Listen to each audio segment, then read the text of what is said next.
সুপ্রিয় দর্শক, স্বাগত জানাচ্ছি আজকের সম্পাদকীয়তে। আমি তাজওয়ার মাহমিদ। ছাত্র জনতার অভ্যুত্থানে শেখ হাসিনা পতনের ৩ দিনের মাথায় পরিবর্তনের আকাঙ্ক্ষা বাস্তবায়নের লক্ষ্যে যাত্রা শুরু করে অন্তর্বর্তীকালীন সরকার। নোবেলজয়ী ডক্টর মোহাম্মদ ইউনূসের নেতৃত্বে এই সরকার পূর্ণ করল ৬ মাস। প্রত্যাশার বিপরীতে প্রাপ্তি কতটা, তা নিয়ে জনমনে আছে নানা প্রশ্ন।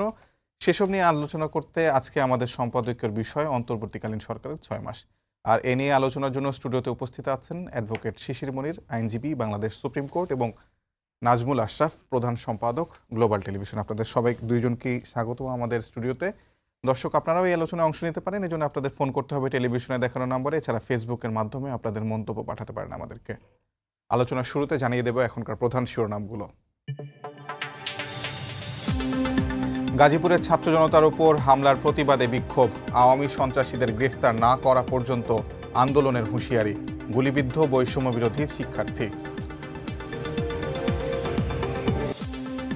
দিল্লিতে বসে দেশকে অস্থিতিশীল করছে শেখ হাসিনা, সরকারকে ব্যর্থ হতে দেয়া যাবে না বলছেন বিএনপি নেতারা। গণহত্যার বিচার দাবি জামায়াত আমিরের।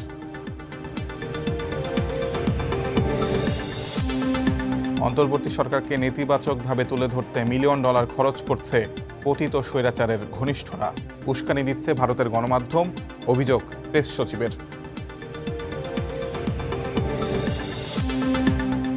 ৬টি সংস্কার কমিশনের পূর্ণাঙ্গ প্রতিবেদন প্রকাশ, গুরুত্বপূর্ণ সুপারিশ নিয়ে ফেব্রুয়ারিতেই দলগুলোর সঙ্গে আলোচনা, বাকিগুলোর বাস্তবায়ন করবে সরকার, জানালেন উপদেষ্টা।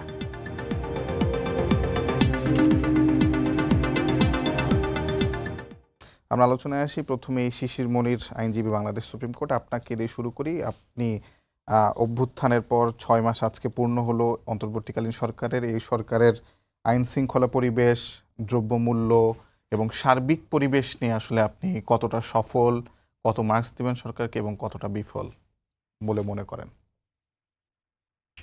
দেখুন, যে প্রেক্ষাপটে অন্তর্বর্তীকালীন সরকার গঠিত হয়েছে এটা সকলের কাছে স্পষ্ট। আগের যে সরকার ছিল সে সরকার কোনো নিয়মতান্ত্রিক পদ্ধতিতে পরিবর্তন হয়নি। যে পদ্ধতি পরিবর্তন হয়েছে এটা কেউ বলছেন এটি গণ অভ্যুত্থান, কেউ বলছেন এটি ছাত্র জনতার বিপ্লব। কোয়েশ্চনটা খুবই ইন্টারেস্টিং। এইভাবে বর্তমান সংবিধানে সরকার পরিবর্তনের অপশন কি আছে? আনসার হলো নো। এই পদ্ধতিতে সরকার পরিবর্তনের কোনো কনসেপ্ট বর্তমান সংবিধানের কোনো অংশ নয়। তাহলে পরিবর্তন হলো কি করে? এই সিস্টেমকে কি বলে? এই সিস্টেমের মধ্যে পরিবর্তন হয়ে যে আসলো তার কাছে কি প্রাপ্তি এবং প্রত্যাশা আছে? কনস্টিটিউশনাল জুরিসপ্রুডেন্সে সবচাইতে বড় আর্গুমেন্ট হলো will of the people. Will of the পিপলটাকে এক্সপ্রেস করার ডেমোক্রেটিক সিস্টেম হলো ইলেকশন। এই ডেমোক্রেটিক সিস্টেমের বাইরেও will of the people express করার আরও মেকানিজম আছে। যে মেকানিজমে উইল অব দ্য পিপলকে এক্সপ্রেস হয়েছে 5ই আগস্ট, এটি নন কনভেনশনাল মেথড, এটি প্রচলিত মেথড না, অপ্রচলিত মেথড। পৃথিবীর বিভিন্ন দেশে আমাদের সংবিধানের ত্রয়োদশ সংশোধনীর মামলায় একটা কনসেপ্ট নিয়ে আলোচনা হয়েছিল, সেটা রেভলিউশনারি গভর্নমেন্ট। যখন আপনি কোনো একটা কিছুর নিয়মতান্ত্রিক পদ্ধতিকে বন্ধ করে দিবেন, নন প্রসেসকে অবস্ট্রাকশন করবেন, প্রচলিত পদ্ধতিতে নিয়মতান্ত্রিক উপায়ে যখন পরিবর্তন, পরিবর্ধন, পরিমার্জন, সংশোধন বন্ধ করে দিবেন, তখন অপ্রচলিত পদ্ধতি ডেভেলপ করে। এই জন্য কনস্টিটিউশনাল জুরিসপ্রুডেন্সে পৃথিবী জুড়ে এটাও স্বীকৃত যে উইল অব দ্য পিপলকে এক্সপ্রেস করার জন্য গণ অভ্যুত্থান, effective revolution one of the way. এবং এই প্রক্রিয়ায় সরকার পরিবর্তন হয়েছে। ফলে ডেমোক্রেটিক ট্রানজিশনাল যে পরিচিত রাস্তা, যেটা ইলেকশন হবে, মেজরিটি পার্টি গভর্নমেন্ট গঠন করবে, মাইনরিটি পার্টি অপোজিশন হবে, এই প্রক্রিয়ায় কিন্তু সরকার পরিবর্তন হয়নি। এখন যে প্রক্রিয়া সরকার পরিবর্তন হয়েছে, হওয়ার পরে কতগুলো দাবি উত্থাপন হয়েছে যে আমাদের গঠনতান্ত্রিক সংশোধন প্রয়োজন, আমাদের বিচার ব্যবস্থায় পরিবর্তন প্রয়োজন, নির্বাচনী সংস্কার প্রয়োজন, আমাদের পুলিশি সিস্টেমে পরিবর্তন প্রয়োজন, দুদকের যে মেকানিজম আছে এখানে পরিবর্তন প্রয়োজন, জনপ্রশাসনে পরিবর্তন প্রয়োজন। কেন পরিবর্তন প্রয়োজন মনে হয়েছে? কারণ পুলিশ তার নাগরিককে গুলি করে মেরে ফেলতেছে। জনপ্রশাসন সেখানে এই রকমের ইলেকশন করার ক্ষেত্রে ফার্সিক্যাল ইলেকশন করার ক্ষেত্রে হেল্পিং হ্যান্ডস হিসেবে ব্যবহৃত হচ্ছে। ফলে কোয়েশ্চেন আসছে, তাহলে যে সিস্টেমগুলো আছে, সিস্টেমগুলো তো প্রপারলি ফাংশন করে নাই। হুম। কি করে একটা দেশের পুলিশি সিস্টেমে ওই দেশের নাগরিককে 0 পয়েন্ট থেকে গুলি করে মেরে ফেলা হয়, স্নাইপার ব্যবহার করা হয়, হেলিকপ্টার ব্যবহার করা হয়, পয়েন্ট ব্ল্যাঙ্ক গুলি করে মারে ফেলা হচ্ছে। এই যে এক প্রক্রিয়া, পুলিশ কি করে এটা করতে পারে? হ্যাঁ, সমাজের ডেলিনকুয়েন্ট ব্যক্তি, অপরাধী ব্যক্তি একজন আরেকজনের সঙ্গে বিভিন্ন বিবাদে জড়াতে পারে, কিন্তু পুলিশ তো একটা ডিসিপ্লিনারি ফোর্স।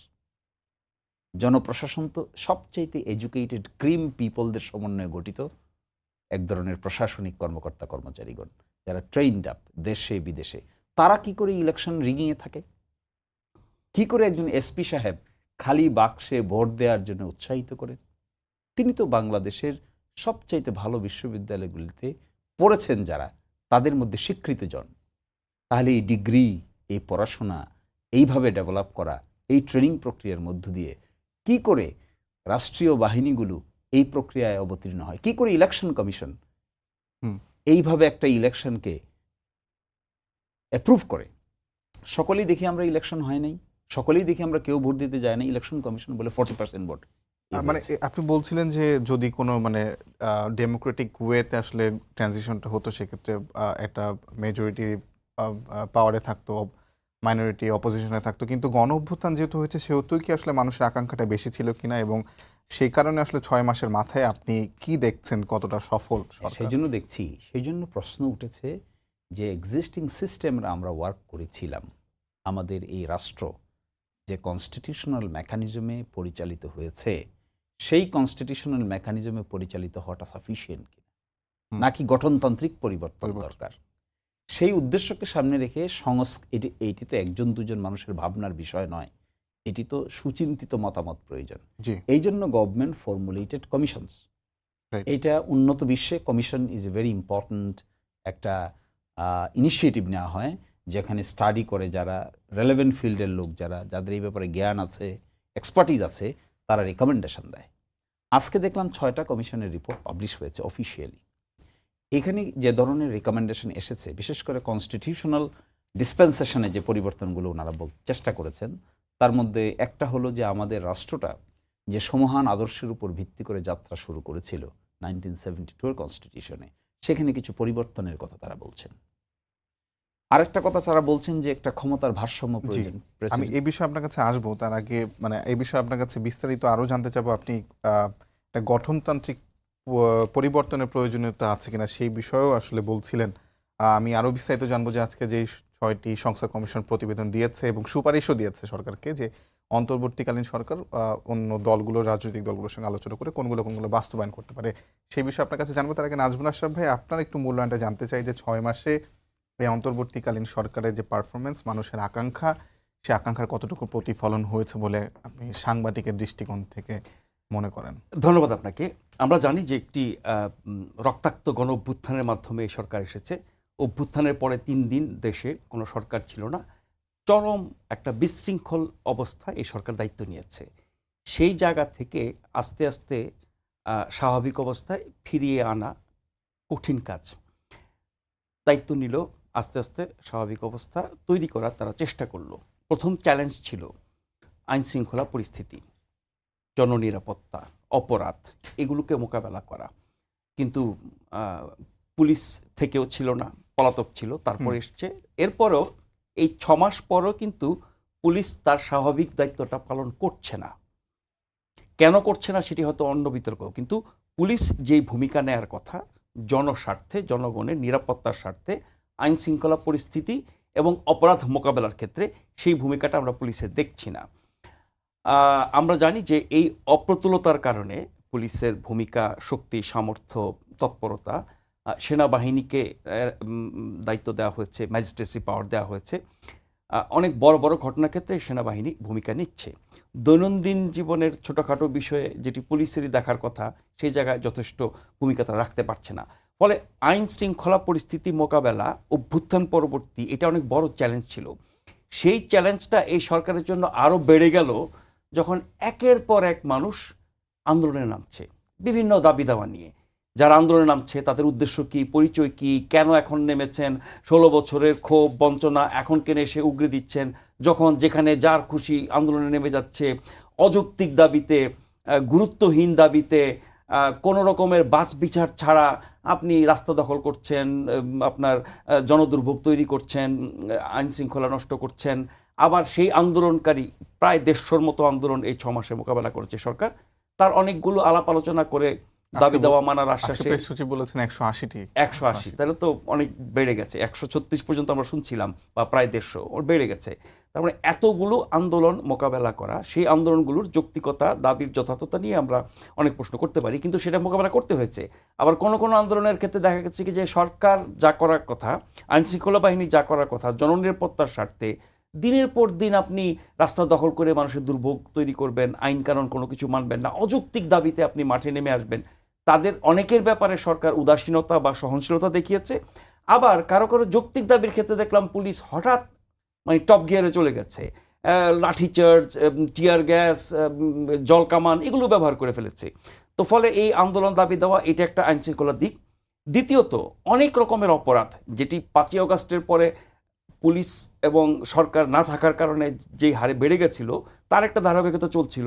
তারপরও বিভিন্ন জায়গায় ঢাকাসহ অনেক জায়গায় অনেক রকমের অপরাধ মাত্রা বেড়ে গেছিল, সেগুলো মোকাবেলা করার চেষ্টা করছে। পুলিশ যথেষ্ট ছিল না, সেনাবাহিনী তাদের সাথে যোগ দিয়েছে। এটা হলো দ্বিতীয় ধরন বিষয় আইন শৃঙ্খলা পরিস্থিতির ক্ষেত্রে। ফলে আর তৃতীয় বিষয় হচ্ছে এখন আমরা যে এক ধরনের উন্মাদনা, যে উন্মাদনা 5ই আগস্টের পরে ছিল, এটা স্বাভাবিক। এরপরে সরকার দায়িত্ব নিল, বিভিন্ন কর্তৃপক্ষ তাদের দায়িত্ব পালন শুরু করলো। তারপরও যখন যেখানে যা খুশি হচ্ছে, সেটা প্রতিবাদ, বিক্ষোভ, আন্দোলন, পতিত সরকারের বিরুদ্ধে, ফ্যাসিবাদের বিরুদ্ধে, এরকম নানান কারণে নানান ধরনের ঘটনা ঘটছে। মোটামুটি এগুলো একটা স্বাভাবিক অবস্থায় চলে আসছিল। আবার 5 তারিখ থেকে সেই উন্মাদনা আবার নতুন করে শুরু হলো। 32 নম্বর থেকে শুরু করে সারা দেশ, সবশেষ গাজীপুর, নিশ্চয়ই সেটা নিয়ে হয়তো আপনি আলাদা আলোচনা করবেন। এটাও তো আইন শৃঙ্খলা পরিস্থিতির একটা বড় দিক। সেখানে সরকারের ভূমিকা কি এবং সরকার কি করেছে, এটা নিয়ে গত কয়েকদিন ব্যাপক আলোচনা হয়েছে। সরকার একটি পক্ষ মাঠে নামবে, তার প্রতিপক্ষ থাকতে পারে, তাদের দাবি যৌক্তিকতা অযৌক্তিকতা থাকতে পারে, কিন্তু তারা যখন আইন শৃঙ্খলা পরিস্থিতির অবনতি ঘটাবে, জননিরাপত্তা বিঘ্নিত করবে, আইন কানুন বহির্ভূত কাজ করবে, সেখানে সরকার কি চুপচাপ বসে দেখবে? সব কিছুর ক্ষেত্রে সরকারের ভূমিকা হবে দেশের মানুষ এবং জনগণের স্বার্থে, ব্যাপক জনগোষ্ঠীর স্বার্থে, কোনো একটি মহলের স্বার্থে না। 2-3 হাজার লোক মাঠে নেমে ভাঙচুর শুরু করে দিল, সেখানে সরকার নীরবে দাঁড়িয়ে দেখলো, কিন্তু এই ঘটনার যে প্রভাব সাধারণ মানুষের জীবনে, জনজীবনে পড়ে, সেটা দেখার দায়িত্ব সরকারের। এখানে আমরা এই 32 সারা দেশে আওয়ামী লীগের নেতাকর্মীদের বাড়িতে হামলা, গাজীপুরে হামলা, এই কাজগুলো এক ধরনের ক্রোধ, ক্ষোভের বহিঃপ্রকাশ। শেখ হাসিনা, ভারতের গণমাধ্যম, আপনি বলছিলেন সংবাদ শিরোনামে, তাদের নানা রকমের উস্কানি, বা আরও দূর থেকে ইউরোপের দেশ থেকে আরও অনেক রকমের অনেক উস্কানি দেয়। সেই উস্কানিতে আমরা আমাদের পরিস্থিতি নিয়ন্ত্রণে রাখবো, শান্তিপূর্ণ রাখবো, সেটা তো সরকারের দায়িত্ব। সে জায়গায় সরকারের ব্যর্থতা আছে। ফলে আইন শৃঙ্খলার নানান দিক থেকে যদি আপনি বিবেচনা করেন, স্বাভাবিক আইন শৃঙ্খলা রক্ষা করা, জনবিরতা রক্ষা করা, অপরাধ দমন করা, এই উন্মাদনা নিয়ন্ত্রণ করা এবং আন্দোলন মোকাবেলা করা, এই জায়গাগুলোতে সবচেয়ে বেশি সমালোচনা হয়েছে গত 6 মাসে। আমি মনে করি এই জায়গাটিতে সরকারের ভূমিকা সন্তোষজনক না, যথেষ্ট তো নাই, অনেক ক্ষেত্রে অনেক রকমের প্রশ্নের উদ্রেক করে সরকারের ভূমিকা। দ্রব্যমূল্যের কথা আমরা অনেক আলোচনা করেছি, এটা নিয়ন্ত্রণ এখনো আসে নাই। যে ঐক্যমতের ভিত্তিতে এই সরকার গঠিত হয়েছিল এবং সে ঐক্যমতের ভিত্তিতে এই সরকার কাজ করবে, নানান রকমের সংস্কার করবে এবং দেশটাকে আরও ভালো জায়গায় নিয়ে যাবে। ফ্যাসিবাদী শাসন, স্বৈর শাসন, আওয়ামী শাসন, শেখ হাসিনার শাসনে যেই ভুক্তভোগী হয়েছিল গোটা দেশের মানুষ, তার থেকে ভালো জায়গায় নিয়ে যাওয়া হবে। তার জন্য ব্যাপক সংস্কার কমিশন এগুলো করা হলো। সে ঐক্যমতটা এখন কতখানি আছে 6 মাস পরে, এটা দেখবার বিষয়। এরপরে আসেন আপনি সংস্কার, এটা শিশিরমণি ভাই অলরেডি শুরু করেছেন, 6টা কমিশন রিপোর্ট দিয়েছে, সেগুলো বাস্তবায়ন। কিন্তু এখানে আমি একটা লাইন বলতে চাই, এই সংস্কার কতটুকু সরকার এই সরকার করবে, কতটুকু নির্বাচিত সরকার সে করবে, এই আলোচনার ক্ষেত্রে একটা আমরা তথ্য পেয়েছি। আজকে আইন উপদেষ্টা বলেছেন যেগুলো নির্বাহী আদেশের মাধ্যমে বাস্তবায়নযোগ্য সেগুলোই সরকার করে যাবে, আর যেগুলোর জন্য সংবিধান পরিবর্তন সংসদের অনুমোদন লাগবে সেগুলো ওই সরকার এসে করবে। গেল নির্বাচনের ক্ষেত্রে আজকে গতকাল প্রধান উপদেষ্টা এনএইচকে ইন্টারভিউতে যেটা বলেছেন, উনি 2টা ডেডলাইন দিয়েছিলেন, এ বছরের শেষ অথবা আগামী বছরের মধ্যম। তিনি কিন্তু সবশেষ বক্তব্যে বলেছেন এই বছরের শেষ। সেই ক্ষেত্রে রাজনৈতিক দলগুলোর যে দাবি সেটার কাছাকাছি চলে আসছে, ফলে নির্বাচনের জায়গাটা আমরা একটা স্পষ্ট অবস্থান দেখতে পাচ্ছি। যারা এই 16 বছরের ফ্যাসিবাদী শাসন, দুঃশাসন, অপকর্ম, গুণ খুন, হামলা মামলা, দুর্নীতি, যত রকমের অপরাধ তারা করেছে, তার বিচারটা তো সকলের চাওয়া। সেই বিচারের ক্ষেত্রে আমরা কি অগ্রগতি দেখছি? কয়জনকে আমরা ধরতে পেরেছি, কয়জনকে বিচারে আওতা আনতে পেরেছি, কয়জনের বিরুদ্ধে তদন্ত আমরা করতে পেরেছি? 1000, আজকে বিবিসির এক রিপোর্টে দেখলাম, বিবিসি বাংলা, 1000 আওয়ামী লীগের নেতা, মন্ত্রী, এমপি থেকে শুরু করে জেলা উপজেলা পর্যায়ের নেতা শুধুমাত্র পশ্চিমবঙ্গে আশ্রয় নিয়ে আছে। বহু মানুষ আমেরিকা, ইউরোপে চলে গেছে, বহু মানুষ সেনা ক্যান্টনমেন্টে, সেনানিবাসে আশ্রয় দেওয়া ছিল, তাদের কোনো হিসাব নাই, খোঁজ নাই। তাহলে এত সব অপরাধী, শীর্ষ পর্যায়ের অপরাধীরা চলে গেল, প্রধানমন্ত্রীকে আমরা পাঠিয়ে দিলাম, বাকিরা চলে গেল, চলে যেতে দিলাম, তাহলে কিভাবে বিচার করব আমরা? সেগুলো কোনো জবাব কিন্তু আমরা সরকারের কাছ থেকে পাইনি এখন পর্যন্ত। ধন্যবাদ শিশির ভাই। আপনার কাছে এই আগের প্রশ্ন থেকে আসবো যে আসলে আজকে 6টি সংস্কার কমিশন যে প্রতিবেদন দিল, পূর্ণাঙ্গ প্রতিবেদন এবং সুপারিশও দিয়েছে, এবং যেমনটি নাজমুল আশরাফ ভাই বলছিলেন যে আইন উপদেষ্টা বলেছেন যতটুকু নির্বাহী আদেশে বাস্তবায়ন করা সম্ভব সেটি অন্তর্বর্তীকালীন সরকার করবে, বাকিটা পরবর্তীতে নির্বাচিত সরকার করবে। এবং সংবিধান এবং আমি বিচার বিভাগীয় সংস্কার বিষয়ে আপনার কাছে বিশেষভাবে জানতে চাই যে কতটুকু আসলে নির্বাহী পদ্ধতিতে বা আদেশে করা সম্ভব, এবং কি আপনি দেখলেন 6টি সংস্কার কমিশনে, যদি একটু মূল্যায়ন আমাদের বলতেন। দেখেন, প্রতিটি রিপোর্টই একটা ভাস্ট আলোচনার বিষয়। এখানে এখন যে স্টেকহোল্ডারদের সঙ্গে আলোচনা করবে সরকার, কি জন্য এই আলোচনার কেন্দ্রবিন্দুতে হবে কি করে স্টেকহোল্ডারদের সঙ্গে ঐকমত্যে পৌঁছা যায়, ন্যূনতম কোন জায়গাটুকুতে ঐকমত্যে পৌঁছা যায়, আর হায়েস্ট কোন জায়গায় ঐকমত্যে পৌঁছা যায়।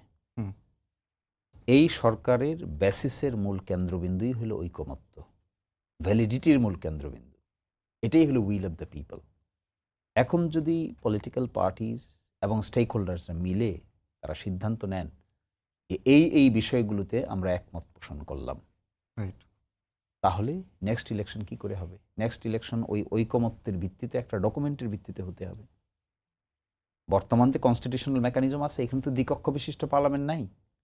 এখন যদি আমরা বলি যে দ্বিকক্ষ বিশিষ্ট পার্লামেন্টের বেসিসে আগামী নির্বাচন অনুষ্ঠিত হবে, উচ্চকক্ষ হবে, নিম্নকক্ষ হবে, সকলে মিলে একমত পোষণ করলো। বিএনপির দাবির মধ্যে আছে 31 দফার মধ্যে যে তারা দ্বিকক্ষ বিশিষ্ট পার্লামেন্ট চায়।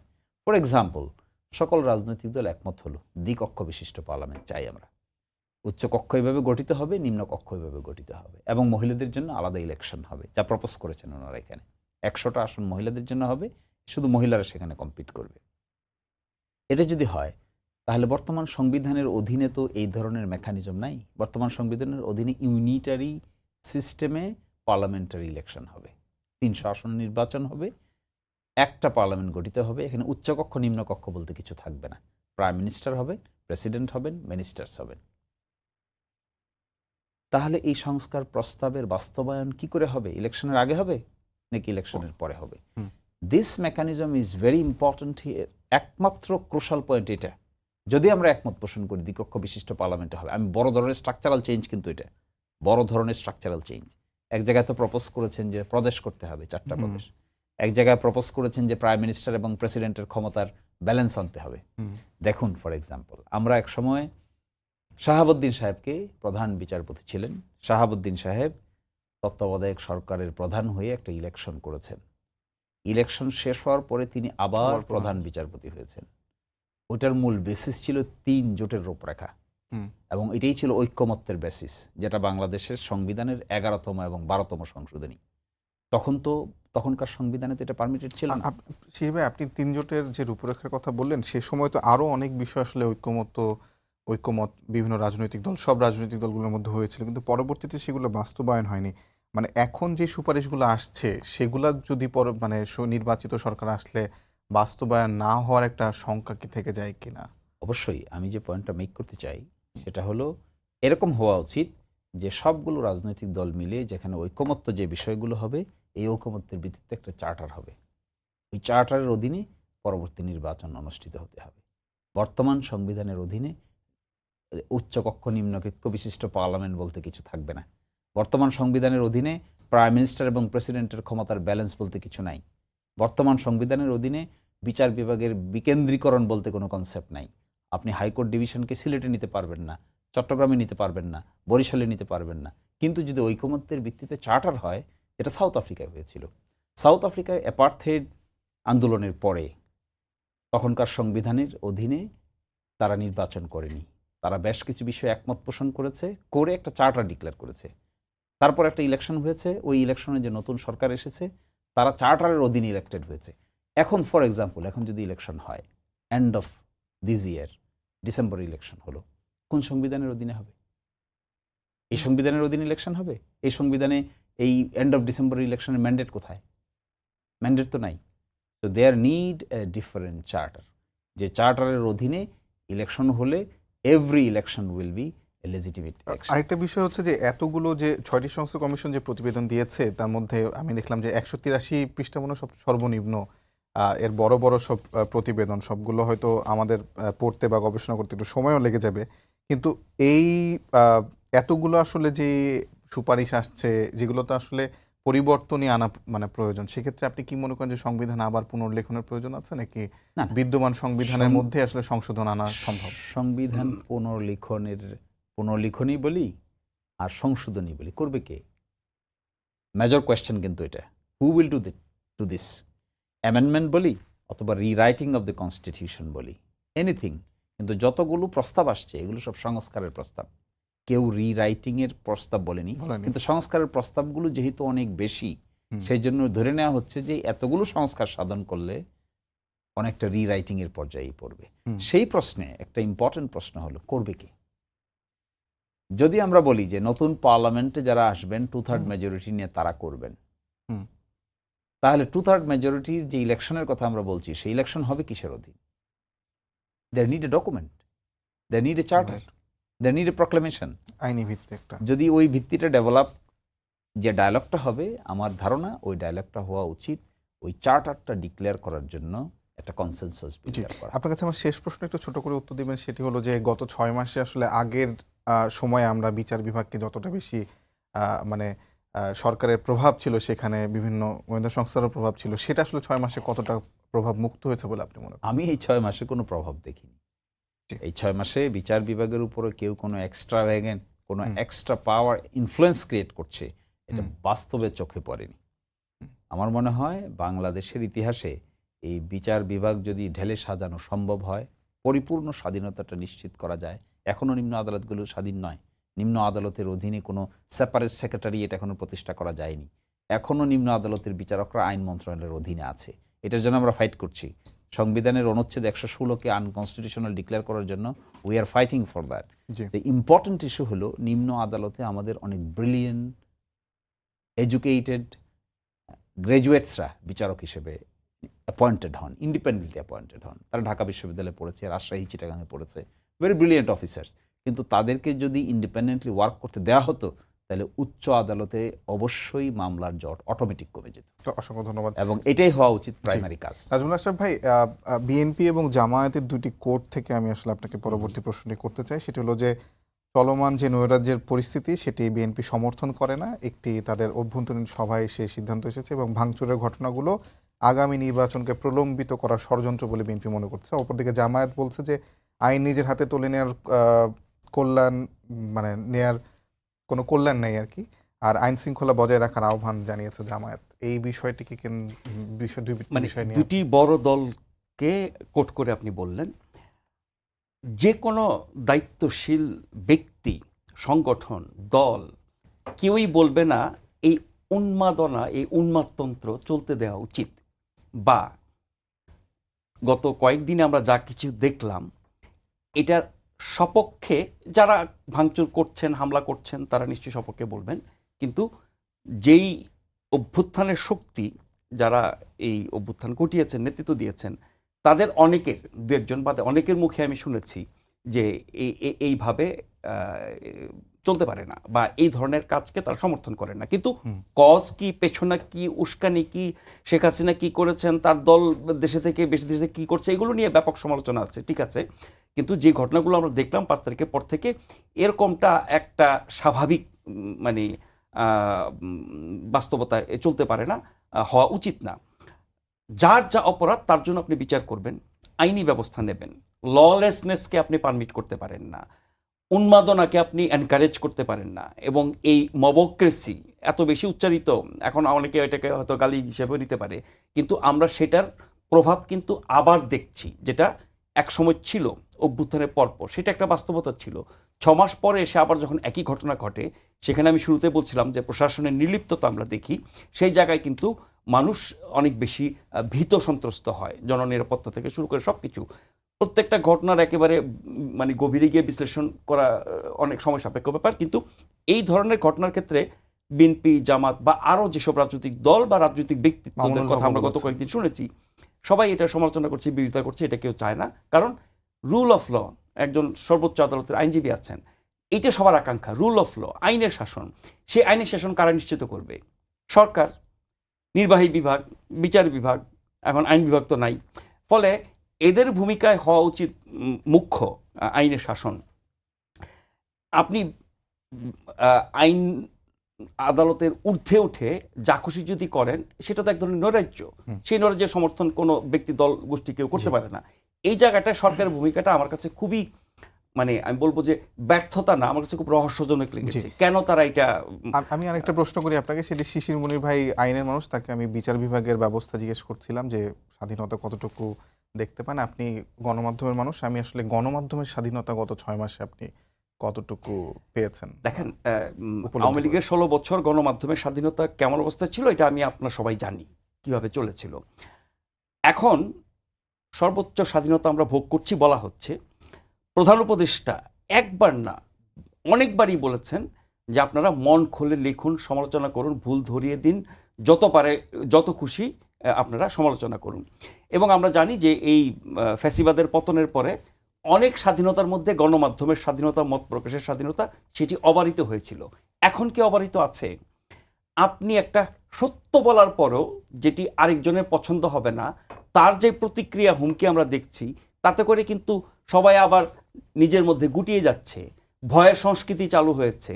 অনেক কিছু বলতে লিখতে মানুষ 10 বার ভাবছে, গণমাধ্যম, সামাজিক মাধ্যম, সব ক্ষেত্রেই। এবং আপনি মত প্রকাশ করতে পারেন নাগরিক হিসেবে, বা আপনি একটা যুক্তিপূর্ণ বক্তব্য দিতে পারেন, বা একটা সত্য তুলে ধরতে পারেন। আমরা দেখছি সাম্প্রতিক কিছু ঘটনার ক্ষেত্রে গণমাধ্যম সামগ্রিকভাবে বললে একরকমের ভয়ের মধ্যে আছে। কারণ গণমাধ্যম যদি স্বাধীনভাবে সত্য, তথ্য, যুক্তি নির্ভর কাজ করে, তাতে কেউ না কেউ ক্ষুব্ধ হয়, এবং তাদের যে হুমকি এবং তাদের যে প্রতিক্রিয়া, তাতে গণমাধ্যম কর্মীরা, গণমাধ্যম মালিকরা সবাই মোটামুটি ভয়ে থাকে। ফলে এক ধরনের অদৃশ্য ভয় প্রভাব এর মধ্যে আছে। আপনি গত কয়েকদিনের বিভিন্ন ঘটনায় খুবই গুরুত্বপূর্ণ কিছু ব্যক্তি, নাম বললাম না, তাদের যে প্রতিক্রিয়া, মন্তব্য গণমাধ্যম সম্পর্কে আমরা দেখেছি। একজন এমনও বলেছেন, মনে হচ্ছে যে তিনি গণমাধ্যমকে সাংবাদিকতা শেখাবেন, কোন ভাষায়, কোন শব্দ চয়নে কিভাবে বলবেন। সাংবাদিকতার তো মানে নিয়ম নীতি আছে, সাংবাদিকতার ব্যাকরণ আছে, সাংবাদিকতা আমরা পড়ে এসে কাজ করি, শিখে এসে কাজ করি, কাজ করতে করতে শিখি। ফলে কোন ঘটনা, কোন ভাষায়, কোন শব্দে কিভাবে বলবেন, আপনাকে আমাকে তখনই ধরতে পারবে কেউ যদি অসত্য কিছু প্রচার করি। কিন্তু একটি ঘটনার সংবাদ কেমন হবে, তার রিপোর্ট ভাষা কেমন হবে, তার উপস্থাপন কেমন হবে, সেটি সাংবাদিকতা নীতিমালা মেনে আমরা কাজ করি। সেটা কারো পছন্দ নাও হতে পারে, কারো বিপক্ষে যেতে পারে, কিন্তু সেখানে যখন এরকম হুমকি দেওয়া হয়, তখন গণমাধ্যমের স্বাধীনতা কোথায় থাকে? জি, ধন্যবাদ। শিশিরমণি ভাই, আমি আপনাকে এই বিষয়টা নিয়ে জিজ্ঞেস করতে চাই যে আসলে অন্তর্বর্তীকালীন সরকারের অন্যতম প্রায়োরিটি ছিল যে আওয়ামী লীগের যারা পালিয়ে গেছে বা গণহত্যার সঙ্গে জড়িত তাদের বিচার করা। সেই বিচার প্রক্রিয়া আসলে এই 6 মাসে কতটুকু এগিয়েছে, সন্তোষজনক হারে এগিয়েছে কিনা? আমি তো মনে করি তা সন্তোষজনক হারেই এগিয়েছে বিচার প্রক্রিয়া। বিচার প্রক্রিয়াটাকে যেভাবে হ্যান্ডেল করা হচ্ছে, তার প্রাইম ইস্যুটা হলো আন্তর্জাতিক অপরাধ ট্রাইব্যুনাল। দেখুন, এরকম একটা বড় ধরনের হত্যাকাণ্ডের বিচার করার জন্য ইমোশনাল বক্তব্য দেয়া এক কথা, আর হার্ড এভিডেন্স জোগাড় করা আরেক কথা। অনেক কিছুই আমরা টেলিভিশনে দেখি, অনেক কিছু আমরা ফেসবুকে দেখি, ভিডিওতে দেখি। এই বিষয়টাকে এভিডেন্স আকারে আদালতে উপস্থাপন করতে হবে। এটার নামই ইনভেস্টিগেশন। হুম। এই ইনভেস্টিগেশন প্রক্রিয়াটা এখন চলমান। হুম। যতটুকু আমি শুনেছি যে এই মাসের শেষের দিকেই গুরুত্বপূর্ণ মামলায় ইনভেস্টিগেশন রিপোর্ট সাবমিট হবে। এই ইনভেস্টিগেশন রিপোর্টে আমাদের তদন্তকারী সংস্থা এবং প্রসিকিউটর টিম এমন কিছু এভিডেন্স সংগ্রহ করছেন যেগুলো সত্যিকার অর্থেই খুবই রিলায়েবল এভিডেন্স। হুম। এই রিলায়েবল এভিডেন্স যখন আদালতে উপস্থাপন হবে তখনই বিচার প্রক্রিয়াটা স্বচ্ছ এবং জবাবদিহিতামূলক হবে। কারণ আপনি একজনকে অ্যাকিউজ করছেন, তার পক্ষের আইনজীবী থাকবে, সে তো এখানে ক্রস এক্সামিনেশন করবে। একটা ভিডিওকে উপস্থাপন করা হচ্ছে, হেলিকপ্টার উড়ে যেতে দেখেছি আমরা, স্নাইপার দিয়ে গুলি করতে দেখেছি আমরা, শুনেছি আমরা, এটাই তো প্রমাণের জন্য যথেষ্ট নয়। এর ডকুমেন্টও তো আদালতে হাজির করতে হবে, তার সাক্ষী তো আদালতে হাজির করতে হবে, সেই ভিডিওটা অথেন্টিক কিনা সেটা হাজির করতে হবে। আমরা যে শুনেছি যে সিআইডির কাছে টেস্ট করার জন্য পাঠিয়েছে ভয়েস রেকর্ড, কল রেকর্ড, কে কার সাথে কে আলাপ করেছে, কী ধরনের ইনস্ট্রাকশন দিয়েছে, এই গুলি করার ইনস্ট্রাকশন কে দিল, হেলিকপ্টার থেকে গুলি করার ইনস্ট্রাকশন কে দিল, এগুলো তো সংগ্রহ করে সিআইডির কাছে ভেরাসিটি টেস্ট করার জন্য পাঠিয়েছে, কণ্ঠস্বরগুলা। কারণ এভিডেন্সটা তো ইন্টারন্যাশনালি অ্যাপ্রুভড এভিডেন্স হতে হবে। আপনি যতই ইমোশনাল কথা বলি না কেন, সেটাকে এভিডেন্স আকারে উপস্থাপন করে ক্রস এক্সামিনেশনের সুযোগ দিয়েই বিচার প্রক্রিয়া শেষ করতে হবে। আরেকটা বিষয় আমি এবং যখনই সেক্ষেত্রে যথেষ্ট অগ্রগতি আছে। জি, বিষয়টি হচ্ছে যে আমি যখনই মানে শেখ হাসিনাকে ফেরত আনার প্রক্রিয়ার কথা প্রত্যর্পণ চুক্তি অনুযায়ী আমাদের ভারতের সঙ্গে যে প্রত্যর্পণ চুক্তি আছে সেই অনুযায়ী যখনই উঠে তখন বলা যায় একটা minimum stage of judicial process আগানোর পরে শেখ হাসিনাকে ফেরত দেওয়ার জন্য আমরা আনুষ্ঠানিকভাবে তাদেরকে বলতে পারবো। সেই জুডিশিয়াল প্রসেসটার কতটুকু অগ্রগতি হয়েছে এটা আমি জানতে চাই, মানে শেখ হাসিনাকে ফেরত আনার জন্য আমাদের আনুষ্ঠানিক প্রসিকিউশন টিমেই ভালো জবাব দিতে পারবে। সো ফার উই হ্যাভ গান through end of this month, এই মাসের শেষের দিকেই হয়তো তারা ইনভেস্টিগেটিং রিপোর্ট সাবমিট করবে। এই আইনের বিচারের সিস্টেমটা হলো ইনভেস্টিগেটিং রিপোর্ট সাবমিট হবে, এই সাবমিশনটা প্রসিকিউশন অফিসে সাবমিট করবে, তারা আদালতের সামনে একটা ফর্মাল চার্জ সাবমিট করবে। ফর্মাল চার্জটা প্রাইমারি এক্সামিন করা হবে, করার পরে কগনিজেন্স নেওয়া হবে, আমলে নেওয়া হবে অপরাধটা, তারপরে বাকি প্রক্রিয়া সম্পন্ন হবে। আরেকটা এই আমলে নেওয়া পর্যন্ত প্রাথমিক স্টেজ, যে প্রাথমিক স্টেজে এখনো অতিক্রম করতে পারেনি। আরেকটি গুরুত্বপূর্ণ বিষয় হচ্ছে যে বাংলাদেশ আওয়ামী লীগের যারা নেতা ছিল, অনেক সংসদ সদস্য, আওয়ামী লীগের বড় বড় নেতা, তারা কিন্তু আসলে শুধুমাত্র শেখ হাসিনাই না, তারাও বর্ডার ক্রস করে পালিয়ে গেছে। তাদেরকেও কি আসলে প্রত্যর্পণের জন্য মানে আমাদের কি অনেক অপেক্ষা করতে হবে নাকি আসলে সেটা? দেখুন, প্রত্যর্পণ করতে গেলে এটা খুব ইন্টারন্যাশনাল আইনে সবচাইতে জটিল সাবজেক্ট ম্যাটার হলো এক্সট্রাডিশন, এই প্রত্যর্পণ। পৃথিবীর ইতিহাসে রাজনৈতিক নেতৃবৃন্দের প্রত্যর্পণ, মামলা থাকা না থাকা অবস্থায় প্রত্যর্পণ, এগুলো স্ব দেশের উচ্চ আদালত পর্যন্ত গড়িয়েছে। আপনি যদি আমরা বলি যে ভারতে আশ্রয় নিয়েছেন তাকে প্রত্যর্পণ করবেন, প্রত্যর্পণ চুক্তি আছে ঠিকই, তাতে অনেক এক্সেপশন আছে। যদি প্রত্যর্পণ করতে যায় তিনি আদালতে যেতে পারবেন, তিনি হাইকোর্ট সুপ্রিম কোর্টে যেতে পারবেন, ভারতীয় সুপ্রিম কোর্টে যেতে পারবেন। ইংল্যান্ড থেকে বাংলাদেশে আপনি প্রত্যর্পণ করবেন। আমাদের এখানে মৃত্যুদণ্ড আছে, ইংল্যান্ডে মৃত্যুদণ্ড নাই। ইংল্যান্ডে যদি মৃত্যুদণ্ড না থাকে তাহলে মৃত্যুদণ্ডের আছে যে সমস্ত দেশে, এই সমস্ত যে এক্সট্রাডিশন হয় না, এগুলো নিয়ে ইংল্যান্ড, আমেরিকা, ইউরোপ, ফ্রান্সে শত শত ইন্টারন্যাশনাল কেসেস আছে। এই জন্য this is a complex part of international law. এখানে বক্তৃতা দেওয়াটা যত সহজ, বাস্তবে এক্সট্রাডিশন ট্রিটি ইমপ্লিমেন্ট করা through a court process is very difficult part. Even American জুরিসডিকশনে যাদেরকে এখন পাঠিয়ে দেওয়া হচ্ছে ভারতে, আপনি দেখবেন হাত পা বেঁধে, তারাও কোর্টের প্রোটেকশন নেওয়ার আগেই পাঠিয়ে দেওয়া হচ্ছে। যদি কোর্টের প্রোটেকশন তারা নিত, ওখানে গিয়ে যদি একটা ডিস্ট্রিক্ট, ফেডারেল ডিস্ট্রিক্ট কোর্টে গিয়ে আশ্রয় নিত, তাহলে পারতো না, তাহলে আপিল হতো, সুপ্রিম কোর্টে যেত, আবার দীর্ঘায়িত হতো। ফলে এই প্রসেসটা এখানে প্রত্যর্পণ চুক্তি বা এক্সট্রাডিশন চুক্তির implementation, it is a question of legal one at the same time diplomatic success. Thank you very much. আমি নাজমুল হাসান ভাই আপনার কাছে জানতে চাই যে আমরা দেখলাম যে যারা জুলাই গণঅভ্যুত্থানে আহত হয়েছেন তারা একবার দুইবার না তিনবার রাজপথে নেমে মানে সড়কে নেমেছেন, আন্দোলন করেছেন সুচিকিৎসার দাবিতে, তাদের পুনর্বাসনের দাবিতে। এই বিষয়টাকে আসলে এই বিষয়টাতে সরকারের সাফল্য আপনি কতটা দেখেন? একদম সাফল্য নাই। মানে আমি শুরুতে অনেকগুলো এরিয়া নিয়ে বলছিলাম, এটা খুবই গুরুত্বপূর্ণ। যারা জীবন দিল, যাদের অঙ্গহানি হলো, যারা ক্ষতিগ্রস্ত হলেন, যারা সাহসিকতা দেখিয়েছেন, যাদের ত্যাগের ফলে এই ফ্যাসিবাদের পতন হলো, সেই মানুষগুলোর দিকে আমাদের নজর নাই। মানে সরকার বা সরকার সমর্থিত বা সরকারের মূল শক্তি যদি বলি যারা, তাদের অবহেলার কারণে এদের দুর্ভোগ বেড়েছে এবং তা অসুস্থ অবস্থায় হাসপাতালের বেড ছেড়ে রাস্তায় এসে 1-2 বার না 3 বার আন্দোলন করতে হয়েছে। কেন? তার মানে ওদিকে নজর নাই। অন্য অনেক অনাবশ্যক, অপ্রয়োজনীয়, ক্ষতিকর, বিতর্কিত বিষয়ে অনেক বেশি মনোযোগ আমরা দিয়ে ফেলছি, সেই কারণে এই মানুষগুলোর দিকে আমাদের নজর নাই। অথচ সর্বোচ্চ গুরুত্ব এবং নজর থাকার কথা ছিল তাদের। তারা যখন আন্দোলন করতে করতে 3য় দফায় প্রধান উপদেষ্টার বাসভবন পর্যন্ত চলে গেলেন, তখন আমরা শুনলাম যে এরা তো আসলে এই গণ-অভ্যুত্থানে আহত না, এর মধ্যে ছাত্রলীগ ঢুকে পড়েছে, যুবলীগ ঢুকে পড়েছে, বহিরাগত ঢুকে পড়েছে।